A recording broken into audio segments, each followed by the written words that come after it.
மகரிஷி பத்தி பேசினோம்ல, சேஷாத்ரி சுவாமிகள், அவரை பத்தி பேசியிருந்தோம். சேஷாத்ரி சுவாமி வந்து திருவண்ணாமலைக்கு வந்துட்டார். எப்ப வந்துட்டாருன்னா அவங்க அப்பாவோட திதின்னு சொல்லி அவங்க சித்தப்பா சொல்றாரு. அப்பாவோட திதி நாளைக்கு வருது, நீ எங்கேயும் போக கூடாது. யாராவது கேட்டவங்களுக்கு கேட்ட மாதிரி இருந்தா கொஞ்சம் கை தூக்கணும் பாருங்க இந்த வார்த்தை.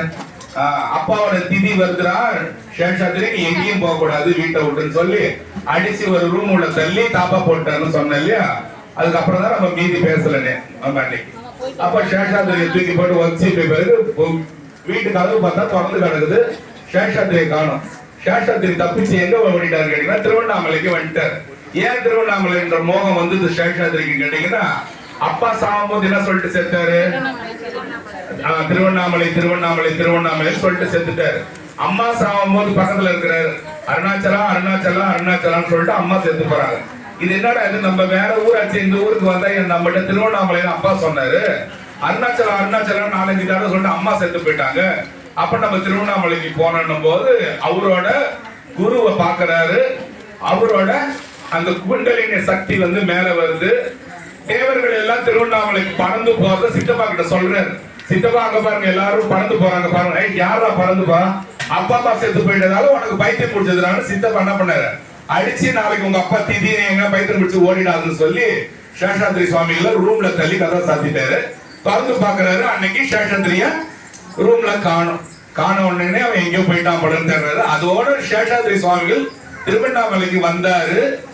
1929ஆம் தேதி ஜனவரி 4ஆம் தேதி ஜீவசமாதி ஆயிட்டாரு. 29லயே இல்லையா. சேஷாத்ரி சுவாமிக்கு என்ன பெருமைன்னு கேட்டீங்கன்னா, ரமண மகரிஷி அளவில்லாத தியானம் பண்ணி குட்டி பையனா இருக்கும்போது ரமண மகரிஷியை காப்பாத்தி பாதாள லிங்கத்துல இருந்து எடுத்துட்டு வந்து திருவண்ணாமலைக்கு மேல உட்கார வச்ச பெருமை சேஷாத்ரி சுவாமிக்கு உண்டு. அப்ப சேஷாத்ரி சுவாமின்றவரு ரமண மகரிஷியோட மகத்துவம் வாய்ந்தவர் அப்படி கூட சொல்லலாம். ஒரு தடவை என்ன செய்யறாரு, லலிதானந்தர் ஒருத்தர் என்ன செய்யறாரு, வந்து இந்த திருவண்ணாமலைக்கு சேஷாத்ரி, இந்த திருவண்ணாமலைக்கு என்னதான் அவ்வளவு விசேஷம். சேஷாத்ரி சுவாமியும் சரி ரமண மகரிஷியும் சரி திருவண்ணாமலை உள்ள வந்ததுல இருந்து வெளியே அவங்க எங்கேயுமே போல, திருவண்ணாமலை உள்ளே அவங்க வாழ்க்கையை முடிச்சுட்டு அங்கேயே ஜீவ சமாதியே ஆயிட்டாங்க. ஓகேவா? அது மாதிரி அந்த சாமியார் கேட்கிறாரு, என்னடா இந்த கோயிலுக்கு விசேஷம் கேட்கும் போது ஒரு சேஷாத்ரி சொல்றாரு, அதோ பாருன்னு சொல்றாரு. பார்த்தா நம்மளோட மலை தெரியுது, திருவண்ணாமலை. இன்னும் இதுல உனக்கு என்ன தெரியுது, இந்த மலையில உனக்கு ஒண்ணு தெரியலன்னு கேட்கிறாரு. யாருகிட்ட கேட்கிறாரு? லலிதானந்தர்கிட்ட கேட்கிறாரு சேஷாத்ரி. லலிதானந்தர் சொல்ற, ஒண்ணு தெரியல, வெறும் கல்லு மண்ணு தானே என் கண்ணுக்கு தெரியுது. சேஷாத்ரி சுவாமி போட்டு இந்த அழுக்கு துண்டு இல்ல மேல் துண்டு, அதை எடுத்து கண்ணுக்கு நேரம் வச்சு காட்டுறாரு. இப்ப பாருங்க எதுக்கு சொல்றேன்னா, அப்பேற்பட்ட ஞானி, அந்த ஞானி மேல இருக்கிற வஸ்திரம் எவ்வளவு சக்தியா இருந்தது பாருங்க. எடுத்து விரிச்சு காட்டாரு. இப்ப பாரு அந்த மலையும் காட்டான். டேய் இது என்னடா இப்படி திரு எரியுது, நெருப்பா இருக்குது, தங்க மலை மாதிரி மின்னுதுன்னு கேட்டாராம். அத மாதிரி அவ்வளவு பெரிய ஞானி சேஷாத்ரி சுவாமி.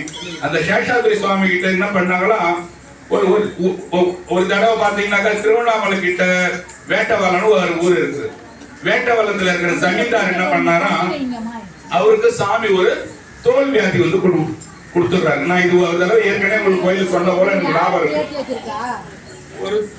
ஒரு தோல் வியாதி வந்து கொடுத்துடுறாரு. யாருக்கு? வேட்டவலன் சமீதார், பெரிய கோடீஸ்வரன். உடம்பு பூரா புண்ணு, செரங்குன்னுவாங்க. சொரின்றது வேற, செரங்குன்றது வேற.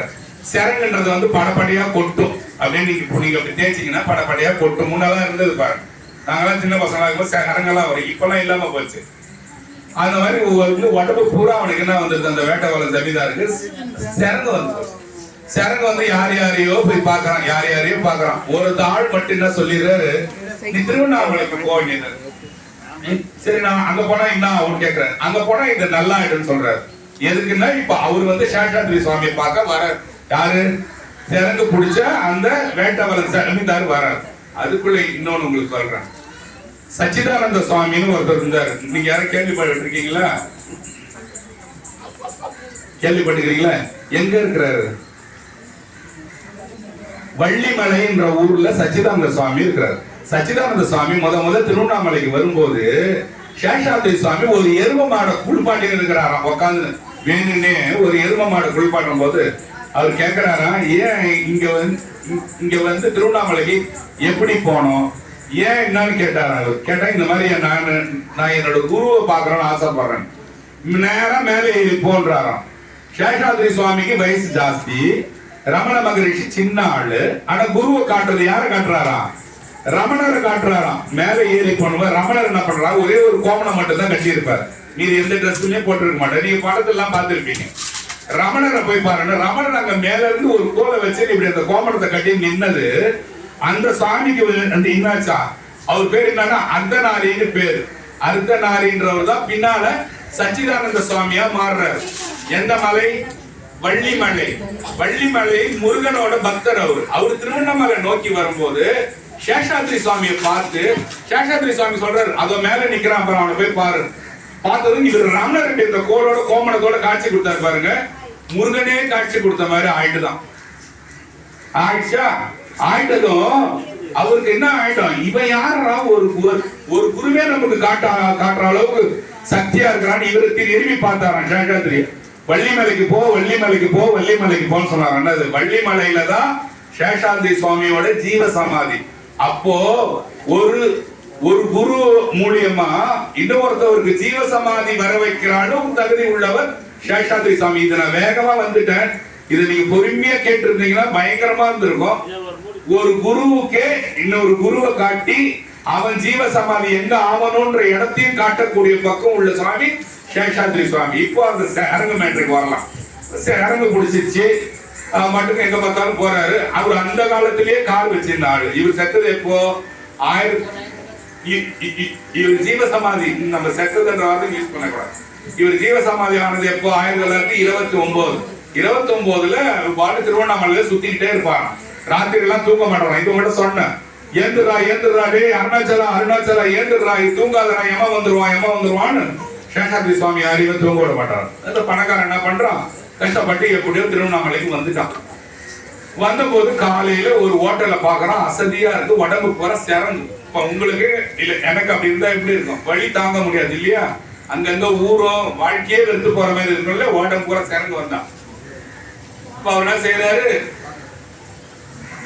அப்படியே திருவண்ணாமலைக்கு காலையில ஒரு 4:30-5 மணி போல வந்துட்டார். யாரு? ஜமீன்தார் வந்துட்டார். வந்துட்டு எங்கனாவது கொஞ்சம் காப்பி கிடைச்சா பரவாயில்லையேன்ற மாதிரி அங்க ஒரு ஹோட்டல் இருக்குமான்றத தேடுறாரு.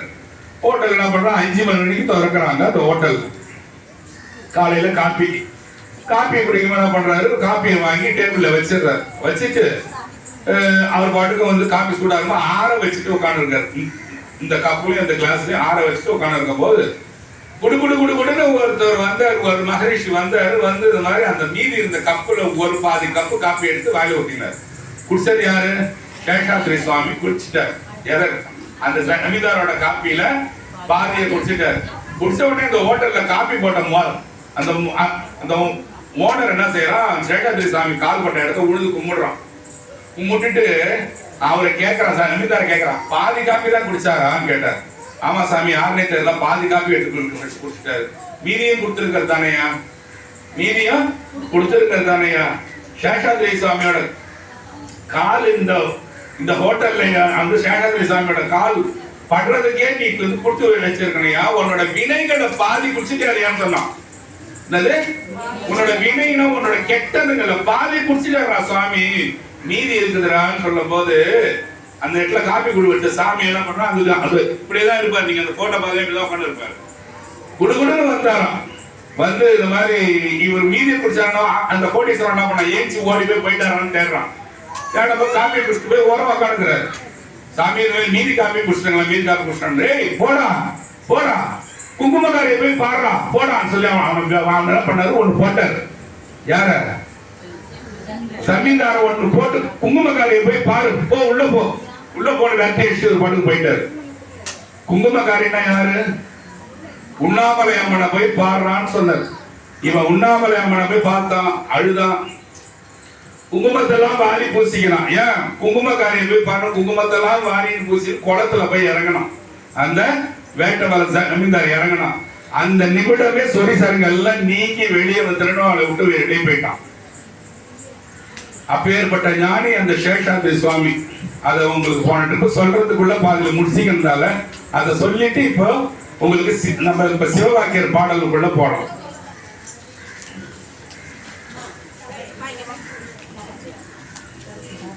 பாருங்க, இது நீங்க கொஞ்சம் தூங்காம தான் கேட்கணும். ஆனா எல்லாம் ஒண்ணு தங்கத்தால செஞ்ச மாதிரி போல. இருக்க வேண்டும் என்ற போது இருக்கலோ இருக்குமோ, மறிக்க வேண்டும் என்றோ மண்ணுளே படைத்தனர் சுருக்கமற்ற தம்பிரான் சொன்ன அஞ்செழுத்தையும் பறிக்கும் முன் வணங்கினீர் மருந்தென்ன பதங்கினீர். இது யார் பாடல்னா, இதெல்லாமே சிவவாக்கியரோட பாட்டு. என்ன சொல்றாருன்னா, இருக்க வேண்டும் என்ற போது இருக்கலாம் இருக்குமோ. நீ வாழணும்னு நினைக்கும் போது உன்னால சத்தியமா வாழ முடியாது. நான் இப்படி 200 வயசு வாழணும்னு நினைச்சா உங்களால இருக்க முடியுமா? இல்ல 80 வரைக்கும் வாழணும்னு சில பேர் நினைச்சா அவங்க இருந்தா இருக்கலாம், அது எனக்கு தெரியாது. ஆனா இருந்துள்ளோம், நம்ம நினைச்சிடலாம். இந்த உலகம் நிரந்தரமானது, இந்த வாழ்க்கை நிரந்தரமானது. நம்ம அப்படியே நம்ம இப்ப இருக்கிற மாதிரி நல்லா சுறுசுறுப்பா கட்டு மஸ்தா வாழணும், அது முடியுமா? முடியாதுடா தம்பி. மறிக்க வேண்டும் என்றோ மண்ணுளை படைத்தனா, நீ எப்படியா இருந்தாலும் மண்ணுக்குள்ள நீ போனா அந்த மண்ணே வந்துக்குது இல்லையா? இந்த ஒரு சில படத்துல பாடி இருப்பாங்க பாருங்க. ஒருவன் முதலாளின்னு ஒரு பாட்டுல வரும் இல்ல, மண்ணு. அதுல என்ன வரும்? மண்ணில் மீது மனிதனுக்கு ஆசை, மனிதன் மீது மண்ணுக்கு ஆசை. அது மாதிரி மண்ணு உனக்கு என்னைக்கு உனக்கு வேண்டும், நீ போறதுக்கு தாண்டா அந்த மண்ணை படைச்சுக்கிறான்டா, நீ இருந்துடுவான்னு நினைக்காதரான்னு 2வது லைன். சுருக்கமற்ற தம்பிரான் சொன்ன 5 எழுத்தையும். சுருக்கமற்ற தம்பிரான் என்ன? சுருக்கம் இல்லாத தம்பிரான் என்னது? சுருக்கம் உள்ள பெண் என்ன? சுருக்கம் இல்லாத பெண்ணா? என்னது இதுன்னா அர்த்தம் இது? சுருக்கம் இல்லாத பொண்ணு சின்ன பொண்ணு, சுருக்கம் இல்லாத பையன் சின்ன பையன். உடம்பெல்லாம் சுருக்கி போச்சா அது வயசாயிடுச்சுன்னு அர்த்தம். அப்போ சுருக்கமற்ற தம்பிரான் சொன்ன 5 எழுத்து சின்ன பிள்ளையில இருந்தே சொல்லுடா நமச்சிவாய மந்திரம் சொல்றது. சின்ன பிள்ளையில இருந்து தோல் சுருங்கத்துக்குள்ள சாமி கிட்ட போயிருக்கணும். தோல் சுருங்கன அப்புறம் போற சாமின்னா அப்பயும் போலாம். அவனுக்கு 100 மார்க் கிடைச்சா உங்களுக்கு 50 மார்க் கிடைக்கும். இதுதான் சொல்ல வராங்க. சுருக்கமற்ற தம்பிரான் சொன்ன 5 எழுத்தையும் மறிக்கும் முன்ன. நம்ம அரிச்சு போயின்னா கேரளால சொல்லுவாங்க மறிக்கி போயின்னு, அப்படின்னா இறந்து போயிட்டான்னு அர்த்தம். மறிக்கும் முன் வணங்கிடீர் மருந்தென்ன பதங்கிடீர். தேவானுக்கு நோய் தீர்க்கும் மருந்தே சிவவாக்கியரோட பாட்டு இல்லடா, சிவனோட நாமம், சிவபெருமானோட 5 எழுத்து மந்திரம் இருக்குல்ல, அதுதான்டா உனக்கு மந்திரம். இப்ப அந்த பாட்டு ஓகேவா? வேகமா போலாமா? அந்த பாட்டு யாருக்காவது தெரியலையா? ஏதாவது டவுட் இருக்கா? ஓகேவா? செகண்ட் வாங்க. கறந்த பால் முளைப்புகா. ஒரு பாலை ஒரு மாட்டு கிட்ட இருந்து பால் கறந்துட்டீங்க, அந்த பாலை எடுத்துட்டு அது காம்புல திருப்பி விட்டு ஏத்த முடியுமா? ஏத்த முடியாது இல்லையா? கறந்த பால் முளை புகா, கடைந்த வெண்ணெய் மோர் புகா. வீட்டுல மோரை போட்டு நல்லா கடைஞ்சி இவ்வளவு வெண்ணெய் எடுத்து வச்சுட்டு திருப்பி அதை போட்டு குழம்பு பாருங்க, போகுமா? போகாது. கடைந்த வெண்ணெய் மோர் புகா, உடைந்து போன சங்கின் ஓசை உயிர்களும் உடற்புகா.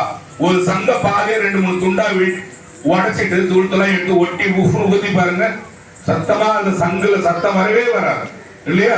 விரிந்த பூ உதிர்ந்த காயும் மீண்டும் போய் மரம் புகா. ஒரு இலையோ ஒரு காயோ உழுந்து போச்சு, பனகாயே ஊந்து போச்சு. இந்த பனகாயை நீங்க எவ்வளவு கஷ்டப்பட்டு ஒட்டினாலும் ஒட்டுமா? ஒட்டாது. இயற்கையில் அது எப்படி இருக்கோ அதுதானே. அதுதான் விரிந்த பூ உதிர்ந்த காயும் மீண்டும் போய் மரம் புகா. இறந்தவர் பிழைப்பதில்லை இல்லை இல்லை இல்லையேன்னு எத்தனை தடவை இல்லை சொல்றாரு பாருங்க. 1க்கு 3 தடவை. நீங்க உங்க பையனை திட்டம்போது வீட்டுல பாரு, ஒரு தடவைக்கு 4 தடவை சொல்லிட்டேன், இப்ப ஏஞ்சி வந்தா முடிச்சிடும் உன்னை பார்த்து கொள்றீங்கல்ல, அத மாதிரிதான் சொல்றாரு உங்களுக்கு. இதே நீ செத்துனா வரவே மாட்டடா, இருக்காது இல்ல இல்ல இல்ல நான் சொல்லிட்டேன் இல்லன்னு சொல்றது. இல்லை இல்லை இல்லையே, படிச்சுக்கோ, ஏஞ்சிக்கோ, பாடிக்கோ, ஆடிக்கோ, சாமியை பார்த்துக்கோன்றாரு. அடுத்த பாட்டு போகலாமா? அறையில் கிடந்த போது என்று தூமை என்கிறீர். நீங்க எல்லாம் இந்த தூமை என்ற வார்த்தை அது கூட தூமணிங்க எல்லாம் பேசிக்கிறாங்க இல்ல, ஒரு சில பேர் பேசும்போது அவன் தூமை, அது தூமை என்ற வார்த்தை அசிங்கமான வார்த்தை நாம யோசிக்கிறோம். அது சுத்தமான தமிழ்ல சுத்தமான பொருள். ஒரு பெண்ணோட மாதவிடாய் காலத்துல வர ரத்தத்துக்கு பேரு தான் தூமைன்னு பேரு. அதை இவங்க என்ன செய்யறாங்க, எல்லாரையும் தூமக்கமான உண்மையான திட்டுறாங்க.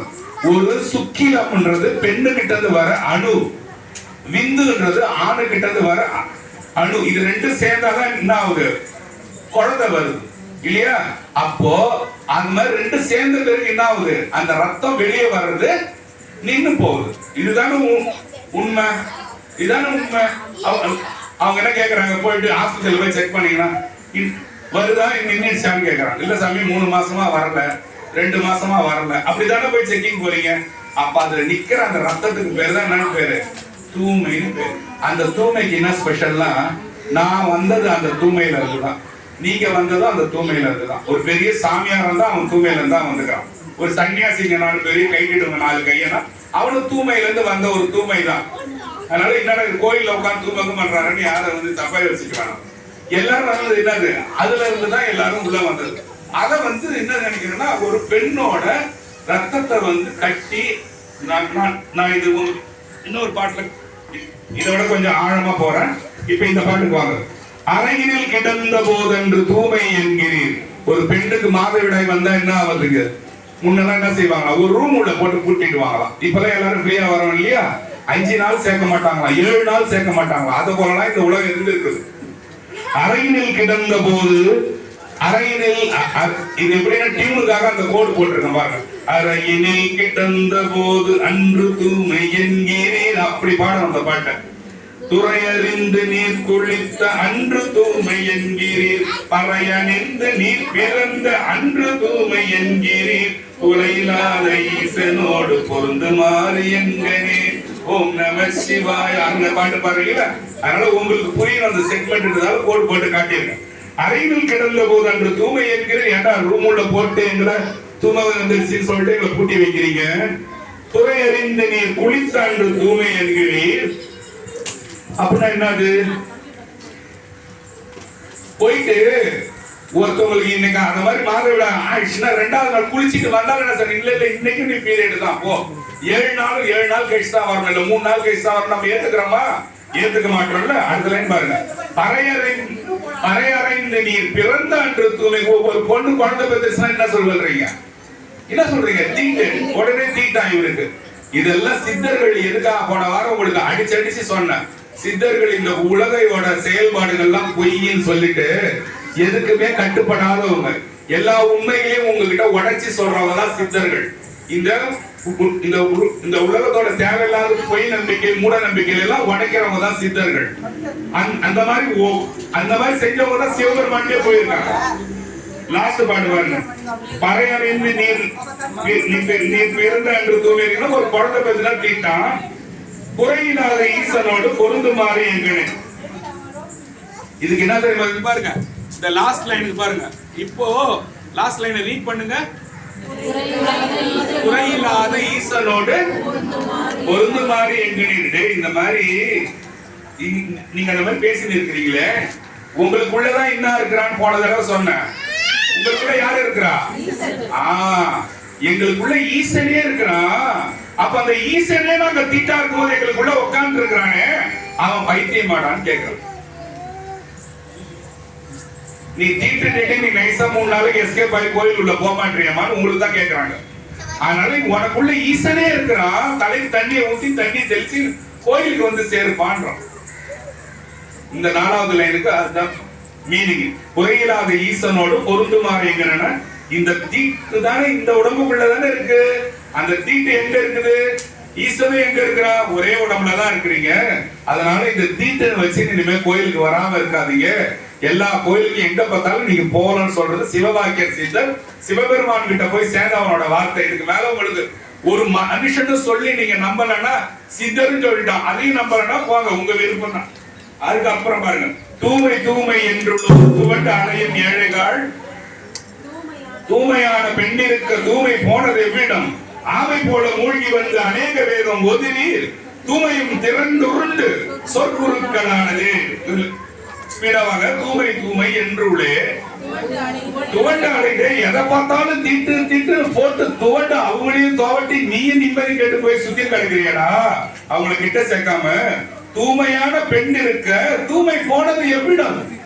என்ன கேக்குற? தூய்மையான பெண்ணுன்னா அந்த பெண்ணுக்குள்ளேயே அது இருக்குது, அது அப்ப எங்க போச்சுன்னு கேக்குறான். தூய்மையான பெண் இருக்க தூய்மை போனது எவ்விடம், எங்கடா போகும்னு கேக்குறான் இல்லையா? ஆமை போல மூழ்கி வந்து, அது கத்த லைனை பாருங்க. ஆமை போல மூழ்கி வந்து அநேக வேதம் ஓதிரு. யாரு? எங்க நான் கோயிலுக்கு வரேங்க, நான் பூஜை செய்ய போறேங்க, என் மேல யாரும் ஆடாதீங்க, என்ன தொடக்கூடாது, ஆமமோட முழுகி வரானா. இப்ப ஆமை என்ன செய்யும்? கொஞ்ச நேரம் தண்ணியில இருக்கும், கொஞ்ச நேரம் கிணத்துல இருக்கும், கொஞ்ச நேரம் தண்ணியில இருக்கும், கொஞ்ச நேரம் கிணத்துல இருக்கும். அத மாதிரி ரொம்ப ரொம்ப சுத்தமா ஆமை மாதிரி குளிச்சுட்டு வரீங்களே, நீ எங்கதுப்பா வந்தன்னு கேக்குற. ஆமா, நீ எங்கதான் ஆமா வந்த? காலைல குளிச்சுட்டு வர, அம்மா என் மேல யாரும் பண்ணாத, ஐயா யாரும் பண்ணாதுன்றானே, நீங்க எங்கதுப்பா வந்தீங்கன்னு கேக்குறான். அதுதான் முதல்ல தூய்மை தூய்மை என்று துவண்டு ஆடை. எப்ப பார்த்தாலும் இவரு தூய்மை சொல்லிட்டு இருக்கிறியாடா, தீட்டுன்னு சொல்லிட்டு இருக்கிறியாடா. ஆம போல மொழி வந்து அநேக வேதெல்லாம் ஓதுறீங்க, சாஸ்திரம் ஓதுறீங்க, சரிப்பா. தூய்மையும் திரண்டு உருண்டு சொற்குருக்களானதே. ஒரு பெண்ணோட அந்த ரத்தம் தான் திரண்டு உருண்டு சொற்குருக்களானது. நான் இவங்க உட்கார்ந்து பேசுறேன்னா எங்க அம்மாவோட ரத்தம் தானே அது. எங்க அம்மாவோட ரத்தம் தான், எங்க அம்மாவோட தீட்டுல தான் நானே வந்து உட்கார்ந்து இருக்கேன். அப்போ தீட்டு உள்ளவனுக்குள்ளதான், இந்த தீட்டுக்குள்ளதான் சாமியா இருக்கிறார் சிவபெருமான். அப்ப எங்கடா தூய்மை யாரான்னு கேட்கிறான். அப்ப யாரு இதுல? நீங்க தீட்டு 3 நாளைக்கு டைம் டேபிள் போடுறீங்க, அதை போடாம நிறுத்துன்ற எத்தனை பாட்டு சொல்றாரு பாருங்க. அது எவ்வளவு முக்கியன்றதால எத்தனை பாட்டு சொல்லினே வர்றாரு பாருங்க. அடுத்த பாட்டை விட்டுடுங்க, அதுக்கப்புறம் பாட்டுவாங்க. ஐயிரண்டு திங்களாய் அடங்கி நின்ற தூய்மைதான், கையிரண்டு காலிரண்டு கண்ணிரண்டு ஆகிய மெய்கிரண்டு சத்தமாய் விலகிரச கந்தமாய் துய்யகாயம் ஆனதும் சொல்லுகின்ற தூய்மையே. இந்த பாட்டு பாருங்க, ஃபர்ஸ்ட் லைன் பாருங்க. ஐயிரண்டு திங்களாய், ஐயிரண்டுன்னா 10 மாசம் தானே பெற்றாங்க உங்களை. ஐயிரண்டு திங்களாய் அடங்கி நின்றனா 10 மாசமா என்ன வரல, பீரியட் வரல. 10 மாசமா வச்சிருந்தீங்க. நீங்க வச்சிருந்த ரத்தமானது அவனுக்கு என்ன பண்ணுது? கை வந்தது, காலு, கண்ணு எல்லாம் வந்து போச்சு இல்லையா? அப்ப அவங்க ஒருத்தவங்க எங்க இருந்து ஆனந்தாலும் பெண்ணா இருந்தாலும் அந்த தூய்மை என்கின்ற அந்த பெண்ணோட கோயிலான கருவறை, கோயிலிடும் கோயில் அது. அந்த கோயிலுக்குள்ள இருந்து வரவன் தான் இந்த தூய்மை இல்லையா? இவன் திட்ட அவனை அந்த மாதிரி திட்டான் தூமன். அவனுக்கு இது வரைக்கும் அர்த்தம் தெரியாம எங்க பார்த்தாலும் திட்டு நடப்பாங்க பாருங்க. அவனை இவன் கேவலமா திட்டுற தூய்மை, அந்த தூய்மை இருந்தா இந்த தூய்மையே இல்ல. அதனால இது ஒரு மாதிரி வித்தியாசமா இருக்கும். யாராவது வீடியோல பார்த்தாலும் என்னடா இந்த கோவில் உட்காந்து தூய்மை நான் திட்டு கிடக்குறான், என்ன செய்யறது? நம்ம இது பேசிதான் நம்மகிட்ட ஆகணும், வேற வழி இல்லை. ஐயிரண்டு திங்களாய் அடங்கி நின்ற தூய்மைதான் இந்த தூய்மை தாண்டா அப்படின்றாரு.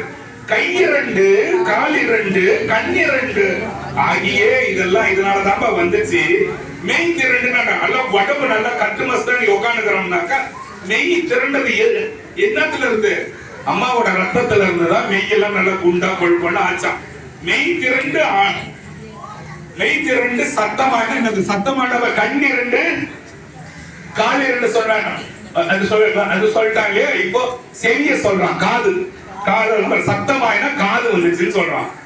விலங்கர சகந்தம்னா மூக்குன்னு இருக்கும். எல்லா வாசனையும் போடுற மீன் குழம்பு வச்சா அங்கே சொல்றாங்க யார் வீட்டுல மீன் குழம்பு வைக்கிறான்னு. சாம்பார் நல்ல சாம்பார் கொதிக்குதுன்ற, நல்ல கார குழம்பு அவன் வீட்டுல கொதிக்குது. அதெல்லாம் எப்படி வந்தது? அந்த மூக்கெல்லாம் இந்த தூய்மையில இருந்து தாண்டா வந்துச்சு. இல்லைன்னா நீ ஒண்ணுமே கிடையாதுறான்றான் இல்லையா? விலங்குகின்ற துய்ய காயமானதும் சொல்லுகின்ற தூய்மை. ஏன்னா இந்த உடம்பு இருக்குது இல்ல, இந்த உடம்புல நல்லா காயம்னு அதுக்கு இன்னொரு பேரு. காயம் அது பொய்யடா, வெறும் காத்தடைச்ச பையடான்னு பழமொழி. காயம்னா காயம் கிடையாது, உடம்பு. துய்ய காயம் ஆனதும் சொல்லுகின்ற தூய்மையே. இந்த உலகம் சொல்லும் அந்த தூய்மை என்ற வார்த்தையாலதான் இந்த உடம்பே ஆனதுடா தம்பி, வேற இந்த ரகசியமும் ஒண்ணு கிடையாதுன்றாங்க. இதுக்கு முன்பாட்டுக்கு வாங்க. இப்போ நீல வீடு கட்டினீர், நெடுங்கதவு சாத்தினீர், வாழ வேண்டும் என்றோ மகிழ்ந்திருந்த மாதர்கள் காலையில் காலன் ஓடை வந்த போது கை நடுங்கி நின்றுடுமே சொல்றார். ஒருத்தர் இருக்கிறார் நல்லா, யாருக்கு தவறுங்க நான் சொல்றது, யாரும் உங்களை யாரையும் குறிச்சது கிடையாது. இந்த சினிமா எல்லாம் போடுவாங்க நாடகத்துல, இது உங்களை யாரும் குறிப்பது அல்ல, இது யாரையும் படிக்கும் நோக்கம் அல்ல, அப்படிதான் உங்களுக்கு சொல்லி சொல்றாங்க. ஊரெல்லாம் ஒருத்தவன் ஏமாத்தி இல்லாத திட்டுத்தன பிரார்த்தனை எல்லாம் பண்ணுவான். என்ன பண்ணுவான்? போய் அவசரப்பட்டு பெரிய பிளாட்டை வாங்குவான். நீல வீடு கட்டுறாரு அவரு, நல்லா கட்டுப்பா. நீங்க ஆசாரி வரல, பெயிண்டர் வரல, ஊருங்க வரல எல்லாம் சொல்லுவார். அப்படியே ரத்த கொதிப்பாக்குது, எனக்கு ரத்த கொதிப்பாக்குது, நீங்க சேர்த்து விடுவான் இல்லையா? நீல வீடு கட்டிவி நல்லா நல்ல கப்புசா வைங்க, நல்லா அகலமா வைங்க, எனக்கு பேசுறதுக்குன்னு எல்லாம் கேட்பாரு.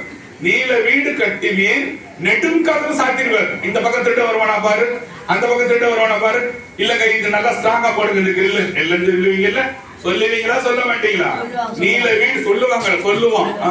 நீல வீடு கட்டுவீர் நெடுங்கதவு. ராத்திரில போய் ஏஞ்சி போய் பார்ப்பான், புடிக்குதா பாரு புடிக்குதா பாரு, நல்லா தானே போட்டு வந்து படுத்தேன், திருப்பி போய் பாருன்னுவான். நீல வீடு கட்டுவீர் நெடுங்கதவு சாத்துவீர். எதுக்கு? ஒரு 300 வருஷம் வாழணும் இவனுக்குள்ள ஆசை இருக்கும். வாழ வேண்டும் என்றும் மகிழ்ந்திருந்த மாதர்கள் வாழ தரட கட்டி வைக்கிறீங்க. கட்டிக்கிறதோட ஒரு சும்மா இருக்க மாட்டாராம். கேளுங்க இத, அப்புறம் பேசலாம். உடனே பத்திரிகை எடுத்து தருவாராம் வீடு வீடா.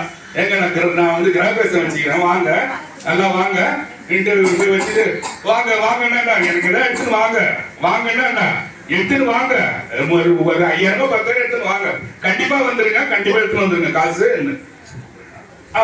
இவர் வாழணும்ட்டு நீல வீடு கட்டி நெடுங்கதவு சாத்துவீர். அதுக்கப்புறம் என்னது? வாழ வேண்டும் என்றோ மகிழ்ந்திருந்த மாந்தரு. இவன் இங்க பத்திரிகை கொடுத்துருப்பா, ஒருத்தவனா போய் கேட்டு உங்க பேரு என்ன, இங்க ஃபேமிலியா, அந்த ஃபேமிலி போட்டாரு. காவல் அங்க என்ன பண்ணிட்டு இருப்பானா, யமன் அங்க என்ன செய்யும், இவருக்கு பத்திரிகை வைப்பானா. டேய் வாடா, உனக்கு பத்திரிகை வச்சுக்கிறேன் தம்பி வாடான். ஆமா, நாளைக்கு இல்ல, என்ன தேதியோ இந்த தேதி மேல கச்சேரி வச்சுக்கிறவா, அது நீ தப்பிக்க முடியுமா? உன்னோட நீல வீடும் உன் நெடுக்கதவும் சாத்தினே அங்க சொல்ல முடியுமா? தம்பி இந்த கேட்டு உள்ள நீ கூற முடியாதுன்னு ஜெனரலா வச்சாலும் சும்மா விடுவானா? காலன் ஓலை வந்த போது கை நடுங்கி நிற்பது ஆழமுண்ட கண்டன் பாகம் அம்மை பாகம் உண்மை. இங்க பாருங்க, இந்த பாட்டுக்கு மட்டும் சிவவாக்கியர் சொல்றாரு, ஆழம் கண்ட அப்பன் பாகம்னா என்னோட விஷத்தை சாப்பிட்ட என் சிவபெருமானோட கண்டம் சாட்டானே அவன் மேல சத்தியம்டா, இது அவன் கூட இருக்கிற அம்மா மேல சத்தியம்டான்னு சிவபாக்கியர் சித்தர் சத்தியம் பண்ற பாட்டு இது. உன் வாழ்க்கை இப்படிதான்டா கதை, ஆடாதரா தம்பி ரொம்ப, நீ என்ன நீல வீடு கட்டி நெடுக்கிறது சாத்தினால நீ புயல்ல போற ஓட மாதிரி பறந்து ஓடுறவடான்ற பாட்டு. நல்ல பாட்டா இது. இதெல்லாம் கேட்கறதுக்கு இதெல்லாம் நீங்க சொல்றதாங்க. இந்த கோயிலுக்கே நாங்க வர்றது இல்ல, வேற நல்லா ஆடுற கோயிலா போயிடுறீங்களா? சொல்லுங்க நீங்க, எனக்கு தெரியும். மண்கலம் கவிழ்ந்த போது வைத்து அடுக்குவார், வெண்கலம் கவிழ்ந்த போது வேணும் என்று பேணுவார், நம் களம் கவிழ்ந்த போது நாரும் என்று போடுவார், என் கடந்து நின்ற மாயம் என்ன மாயம் ஈசனே. மண்கலம் ஒரு பெரிய ஒரு பானை உடஞ்சி போச்சு, இவனை கூட அந்த பானை அந்த கீழ்பகுதியில குண்டா, அது மட்டும் இதை எத்தனை இடத்துல தூக்கி போடாதுன்னு பாத்துக்கிறீங்களா? பானையோட கால் உடச்சிக்கலாம், இவன் அந்த குண்டாக கீழே தூக்கி வைப்பான். செடிக்கு தட்டி ஊத்த உதவுண்டா வெயிலா, செடிக்கு இல்லப்பா ஏன் மாட்டுக்கு கழி தண்ணி வைக்க உதவுண்டா, அதை கூட என்ன செய்ய மாட்டான், தூக்கி போட மாட்டான். வெங்கலம் பெருசா டமன்னு உள்ள உழுதுனா அட கம்யூனிட்டி ஒழுங்காயிட்டு போதா வெயிலான்னுவான். பாத்துக்கிறீங்களா? வெங்கலத்துக்காக பிள்ளைய வச்சு வாங்குவான். ஏன் வெங்கலம் வீணா போடுமா? இவருக்கு தூக்கி போவார், நான் இந்த பக்கம் மாட்டி பறப்பார். அதனால வெண்கலம் கவிழ்ந்த போது வேணும் என்று பேணுவார். நமக்கு வேணும்டா, நமக்கு வெள்ளம் வேணும் போய் உன் கலம் பாரு, அது கவிழ்ந்த போது நாத்தம் அடிச்சிடும்.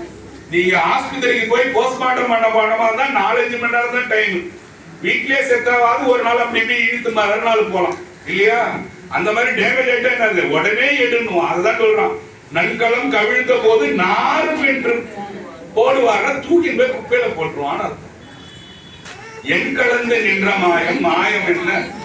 இந்த மாயம் ஈசனே. இத போல உள்ள ஒரு ஆளு கிட்ட என்கிட்ட கலந்து நீ நிக்கிறிய சுவாமி, இது என்ன சாமி மாயம் இது? இந்த மாதிரி புத்தி உள்ளவர்களுக்குள்ள நீ மாட்டின்னு இருக்கிறியே, இது என்ன மாயம் ஈசனேன்னு கேக்குறாரு. யார் கேக்குறது? யாருமா? சிவபாக்கியர் கேக்குறாரா? சரி. நெக்ஸ்ட் பாருங்க. ஓடம் உள்ள போதலோ ஓடிய உழவலாம், ஓடம் உள்ள போதலோ உறுதிப்படுத்திக் கொள்ளலாம், ஓடமும் உடைந்த போது ஒப்பில்லாத வெளியிலே ஆடும் இல்லை, ஓடும் இல்லை, யாரும் இல்லை. ஆனது போன முறை உங்களுக்கு சொன்னேன், யாராவது என்னது நான் பேச கொஞ்சம் கேட்டுதான் தெரிஞ்சிருக்கும். இந்த பக்கம் பக்தி, இந்த பக்கம் முக்தி. பக்தி பண்ணா இந்த போட்டுக்குள்ள ஏறி வந்தீங்கன்னா முக்தி என்ற முக்திக்குள்ள போலாம். பக்தி இங்க இருக்கு, இங்க ஒரு ஆறு இருக்குது, இதுல அப்படியே பக்தியில ஏறி அந்த போட்டுக்குள்ள போனா இங்க முக்தியை அடையலாம். அத சொல்றாரு. நீ ஒரு போட்டு தான், இப்ப தெரியுது அந்த போட்டு கதை. இப்ப பாருங்க, ஓடம்னா போட்டு. ஓடம் உள்ள போதலோ ஓடிய உலகலாம், டேய் இந்த போட் இருக்கும் போது அந்த முக்தின்றதுக்குள்ள போயிடுறா, இந்த உடம்பா இருக்கு யூஸ் பண்ணுடா, விட்டுடாதடா காலம் போயிட்டு இருக்குன்றாரு. உடம்புள்ள போதிலோ உறுதி பண்ணிக்கொள்ள, இருக்கும் போதே அதை ஸ்ட்ராங் பண்ணிக்கடா. நாளைக்கு காலைல உங்களுக்கு ஹார்ட் ஆபரேஷன் டாக்டர் சொல்லிட்டாருங்கன்னு சிஸ்டர் இன்னைக்கு வந்து சொல்லிட்டு போறாங்கன்னு வச்சுங்க. அன்னைக்கு போய் உடம்புள்ள போதிலோ உறுதி கொள்ளலான்னு பையன் போட்டு பெட்ல படுத்துன்னு பாடினா என்ன பண்ண முடியும்? என்ன சாமி பாடுறீங்க, என்ன இல்ல சிவவாக்கியர் பண்ணாருங்க, ஓடம் உள்ள போதிலோ உறுதி பண்ணிக்கிறேன் இன்னைக்கு நைட்டு, நாளைக்கு இந்த சிஸ்டர்ல வெட்டாது விட்டுனா அவன் விட்டுருவானா? வெட்டிதானே ஆகுவான். அதுதான் ஓடம் உள்ள போதிலோ ஓடிய உலகலாம். ஓடு போய் ஓடிய உலகம்னா நீங்க என்ன பீச்சு பாண்டிமேரிகளை போய் பாண்டிமேரி சொல்றது கிடையாது. ஓடிய உலகலாம்னா நீ ஒருவர் கோயிலா ஓடுதோ. எனக்கு காலையில அந்த குரூப்ல பாருங்க எவ்வளவு பேர் இப்பெல்லாம் நிறைய கோயிலுக்கு போறாங்க, போட்டா போறாங்க, ஆனந்தமா இருக்கு பாக்குறதுக்கு. சரி எப்படியே சந்தோஷம் தான், எல்லாரும் வந்து கோயில் நோக்கி போறாங்க இல்லையா? அது மாதிரி ஓடம் உள்ள போதிலும் ஓடிய உலகெல்லாம் போய் எங்க பார்த்தாலும் உலகம்னா உலகம் கிடையாது, கோயிலா ஓடு இல்லையா? நாடு நகரம் நல் திருக்கோயில் தேடி அலைந்த சிவபெருமான் என்று பாடுவின் பாடி பணிவின் பணிந்தவின் கூடிய நெஞ்சத்து கோயிலா கொள்வரேன்னு பாட்டு இருக்கு. ஓடுறா ஊரா ஓடுறா சாமி கோயிலுக்கு பாரு. ஓகே, மூணாவது லைன் வர்றோம். ஓடமும் உடைந்த போது ஒப்பில்லாத வெளியிலே ஓடனா எது? இந்த ஓடம் 169 உடனே கேஸ் பலூன் வைப்பான் பாருங்க பீச்ல. இப்பெல்லாம் இதயமா வைக்கிறான், நாங்களாம் சாதா பலூன் தான் விட்டோம். இப்ப இதையும் போகுதே எனையே மறந்தேன் பண்ணானே, அந்த மாதிரி இப்ப இதையவே போகுதேன்னு அது போயிடுமா? இது போயிடும், நம்மளோட உடம்பு போயிடுவோம். ஓடமும் உடைந்த போது ஒப்பில்லாத ஒளியிலே அப்படியே வெளியில தேடினே போக வேண்டியதான். என்ன ஆச்சு? ஆடு இல்ல, கோடு இல்ல, அப்புறம் ஆடும் இல்லை, கோடும் இல்லை, யாரும் இல்லை, அனாத பையனா போயிடுவேன். இங்க இவன் சொல்லுவான் எல்லாருக்கும், அந்த பையன் அனாத பையங்க, இவர் என்னமோ ஒரு டசன் பேர் கூட்டு நாளைக்கு போற மாதிரி இவர் ஊர்ல இருக்கிற பையன் அனாத பொண்ணுங்க அவ. இவன் சொல்லுவான் எல்லாரையும், கடைசியில யாரு போறது? யாரு போவோம்? அனாதையா நாம தான் போறோம். எப்ப கடவுளை தேடாதவன் தான் அனாதையா போனோம். கடவுளை இந்த மாதிரி உட்காந்து நம்மள உட்காந்து தேடுற மாதிரி தேடிட்டா ஒரு நாள் பிரதோஷத்துக்காக நம்ம வந்தாங்கடா, அதுக்காக பாதி தூரம் நீங்களா வாங்கடான்னு சிவகணங்களை சாமி போ சொல்லுவாராம். உங்க கூட அழகா ஜாலியா போலாம், பரவாயில்லடா ஏதோ ஒரு பைத்தியக்காரனால ஏதோ 4 பாட்டு கேட்டா கொஞ்சம் தூரம் நாள்ல நமக்கு செக்யூரிட்டி எல்லாம் வராங்க கூடட்டு நீங்க ஜாலியா போலாமா. அதுதான் இந்த பாட்டு. இந்த பாட்டுக்கு எக்ஸ்பிரஷன் போதுமா? அடுத்தது வரலாமா? ஆடு மாடு தேடினும் ஆணை சேனை தேடினும் கோடிவாசி தேடினும் குறுக்கே வந்து நிற்குமோ ஓடியிட்ட பிச்சையும் முகந்து செய்த தர்மமும் சாடிவிட்ட குதிரை போல தர்மம் வந்து நிற்குமே. ஆடு மாடு ஒரே பண்ண தோட்டக்காரங்க. நானு கழுத்துல ஒரு செயின் இருக்கும், இடுப்புல தங்க கயிறு இருக்கும், லேடிஸா இருந்தா காலில் கொலுசு இருக்கும், என்ன ஒட்டியான இருக்கும், அப்படி இருக்கும் இப்படி இருக்கும். என்னதான் நீ ஆடு மாடு தேடி ஊரு பூரா நீ ஆடை கட்டி வச்சுன்னு மாடை கட்டி வச்சுன்னு, ஆமா ஆடு போயெல்லாம் வாரிட்டியா, மாட்டு சாணி வாரிட்டியா நீ கேட்டு ஆட்டம் போட்டினாலும் ஆடு மாடு தேனினும் ஆடை சேனாமல் யானை குதிரை. நமக்கு முன்ன நமக்கு முன்ன கொஞ்ச நாளைக்கு முன்ன இருந்த ராஜா ராணிலாம் எங்க போனாங்க? ஊருக்கு போயிட்டாங்க. என்ன ஊருக்குங்க? மேல போயிட்டாங்கல்ல. அதுதான் சொல்ல வரோம், ஒரே வழியில சொல்றான். ஆடு மாடு தேடினும் ஆணை சேனை தேடினும் கூட வந்து நிற்குமோ. ஏதாவது அவங்க கிட்ட வந்து நின்றுச்சாடா? எதுவுமே நிக்கல இல்ல. அடுத்ததும் கோடி வாசி தேடினும் குறுக்கே வந்து நிற்குமோ. நீ கோடி ரூபாய் கோடி மூச்சு வாசி, நீ கோடி மூச்சு தேடினா நீங்க விடுற மூச்சு ஏதாவது உங்ககிட்ட நிக்குதா? நீ விடுற மூச்சு என்ன ஆயிட்டு வெளியே போயிடுது இல்லையா? ஆமா. ரேஷகம் கும்பகம்னு வாங்க. இங்க பாருங்க, ரேஷகம்னா விடுறது, கும்பகம்னா உள்ள அப்படியே மூச்சை நம்ம நிறுத்தி வச்சுக்கிறது. ரேஷகம் கும்பகம் வாங்க. இந்த 2 வார்த்தை தான் இந்த மூச்சுக்கு. அதனால கோடி நாசி தேடினும் கூட வந்து நிக்குதா? எதுவும் வந்து நமக்கு நிக்கிறது இல்ல இல்லையா? எதுங்க வந்து நிக்கும் பாருங்க. ஓடி இட்ட பிச்சை. வீட்டுல அம்மான்னு கத்திட்டு ஒரு பிச்சைக்காரன் போயிட்டானா, இப்ப இருக்கிற 90 பேர் என்ன நம்ம செய்றீங்க? அவன் போயிட்டான் உள்ள 2 இட்லி அவன் உள்ள போயிட்டா நமக்கே இல்லைன்னுவான். சொல்றீங்களா இல்லையா? ஒத்துக்க மாட்டீங்க. சொல்றீங்க. நீங்க நல்ல மட்டன் பிரியாணி செய்றீங்க, ஒரு பிச்சைக்காரன் வரான்னு வச்சீங்க, உண்மையே பேசுங்க. கொஞ்சம் பழைய வெங்காயம் துண்டுக்குமா வந்தானா கொஞ்சம் போட்டுருன்னு சொல்றீங்க. பிரியாணி குக்கர் அப்பதான் இறக்குறாங்கன்னு வச்சுப்பான், நல்ல செஞ்சான பீஸ் லெக்கு இதெல்லாம் இருக்கு. வச்சுருவேன். அம்மா நான் வந்து நிக்கிறேன்னு வச்சுக்க, ஆனா கம்பெனியாவும் வந்துக்கிறான். ஏய் 100 பிரியாணி அன்னைக்கு கொடு, சரிங்களா இல்லையா? யார் யாரெல்லாம் செய்றீங்களா? யாருமே கேட்டுக்க மாட்டீங்க.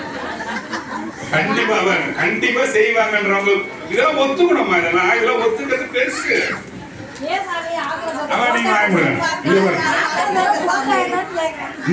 நீங்க போட மாட்டீங்கன்றவங்க இப்ப கை தூக்குனாங்க.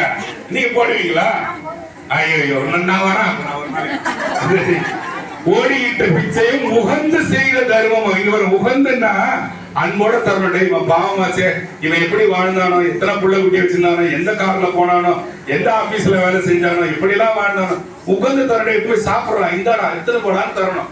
தரும்போதே என்கிட்டே 2 ரூபா தான் இருந்தாலும் இந்த நாய் வந்து நின்றுச்சு, இதுக்கு 1 ரூபாய் எங்க சொல்ற வாட்ட பார்த்து ஒரு சில பேர் பார்த்தா நான் பாத்துக்கிறேன். 20 ரூபா வச்சிருப்பான், 10 ரூபா வச்சுக்கிறான். போய் பிச்சைக்காரன் போய் கேட்பான், ஏன் இவன் 10 ரூபா வச்சுக்கிறான்னு கேட்கறான்னா 10 ரூபாய் கொடு வாங்கிட்டு 20 ரூபா வந்து கொடுப்பான். நீங்க எல்லாம் பாத்துக்கிறீங்களா? நான் பாத்துக்கிறேன். அதெல்லாம் நீங்க நிறைய பாத்துக்கிறீங்களா? அதான் மட்டன் பிரியாணி செஞ்சு கூப்பிடுற ஆளை பாருங்க. சரி சரி. ஓடியிட்ட பிச்சையும் உகந்து செய்த தர்மமும் சாடிவிட்ட குதிரை போல தர்மம் வந்து நிற்கொன்றான். அதாவது ஒரு குதிரையை பிடிச்சி இப்படி தெரியுமா? அத மாதிரி வந்து உங்களுக்கு ஒரு ஆபத்துன்னும் போது அந்த தர்மம் வந்து உங்க கூட வந்து நிற்கும். அதனால தர்மம் செய்யுங்க. சரி, யாருக்கு தர்மம் செய்யணும், என்ன தர்மம் செய்யணும் அதை சொல்லாம விட்டுட்டேடான்னு கேக்குறீங்களா? எள்ளு கொடுக்கலாம், இரும்பு கொடுக்கலாம், தானியம் கொடுக்கலாம், வஸ்திரம் கொடுக்கலாம். வஸ்திரம்னா ட்ரெஸ், தானியம்னா தோரம் பருப்பு, கடலைப்பருப்பு, உளுந்து எல்லாம் தருவாங்க. இரும்புனா இப்ப கூட பாத்தீங்கன்னா ஐயர்களுக்கு என்ன பண்ணுவாங்க, கொடை கொடுப்பாங்க. கொடை எல்லாம் தருவாங்க, முன்னெல்லாம் தருவாங்க. கொடை, செருப்பு எல்லாமே தருவாங்க. தானியம், பச்சரிசி, நெய், வஸ்திரம் எல்லாமே தருவாங்க.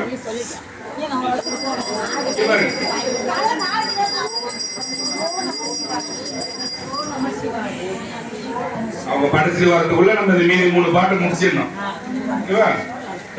எள்ளிரும்பு கம்பிளி இடும் பருத்தி வெண்கலம். இடும் பருத்தினது துணி இல்லையா? வெண்கல பாத்திரம் கூட கொடுக்கணும்னு சொல்றாங்க. நீங்க யாராவது வெண்கல பாத்திரம் எடுத்து கோயிலுக்கு தரீங்களா? எங்க அம்மா இப்ப வெண்கல பாத்திரத்துக்கு விசாரிச்சுட்டு வந்துதான் உள்ள உட்காந்துக்கிறாங்க வாங்கி தரத்துக்கு. நீங்க யாராவது வாங்குறீங்களா? வாங்க மாட்டீங்க இல்ல? இனிமேல வாங்க பாருங்க கொஞ்சம். ஆமா, எள்ளிரும்பு கம்பிளி இடும் பருத்தி. இடும் பருத்தினா ட்ரெஸ்.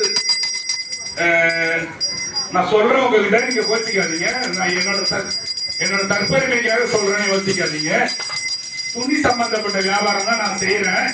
இதை கேளுங்க, துணி சம்பந்தப்பட்ட வியாபாரம் தான் நான் செய்யறேன். ஒரு மார்கழி மாசத்துல என்ன பண்ணுவேன், ஒரு 4 மூட்டை எடுத்துட்டு போய் துணி எடுத்துட்டு போய் தெருவோரமா தூங்குறாங்க இல்லையா, அவங்களுக்கு எல்லாம் ஒரு போர்வை போத்தி விட்டுருவான்.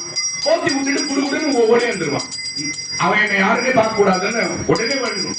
நான் பாட்டுக்கு போயிடுவேன். இது என்னோட பெருமை சொல்றேன்னு எனக்கு தான் தர்மம் செஞ்சதை வெளியே வந்து பேசக்கூடாது. ஆனா என் மூலியமா ஒரு 10 பேர் செஞ்சீங்கன்னா இது நல்லதுக்காக சொல்றதுனால இது சொல்லலாம். போத்தி விட்டுட்டு எவ்வளவு பெட்ஷீட் வேணா எடுத்துட்டு போய் டவலோ பெட்ஷீட் ஏதாவது ஒரு அவசரம் போத்தி விடணும். அத மாதிரி நீங்களும் உங்களுக்கு கிடைக்கிற துணி என்னாவோ எடுத்துட்டு போய் குளிர்ல நடுங்கி படுக்கிறவனுக்கு போத்தி விடுங்க. அதுக்காக ஒரு நாள் ஒவ்வொரு நாள் செலவு பண்ணலாம். என்னத்துக்கு ஒரு செலவு பண்றோம், மால்ல போய் 3 மணி நேரம் உட்காந்துக்கிறோம், 400 ரூபாய் கொடுத்து பார்க்க அநியாயமா வாங்கி சொல்றோம். அது வேற இதெல்லாம் செய்யல, இதெல்லாம் செய்ய பாருங்க. எள்ளிரும்பு கம்பிளி இடும் பருத்தி வெண்கலம் அள்ளி உண்ட நாதருக்கு ஒரு அள்ளி உண்ட நாதர் யார்? அது அள்ளி அள்ளி யார் தின்னுவா? அள்ளி அள்ளி யார் தின்னுவா?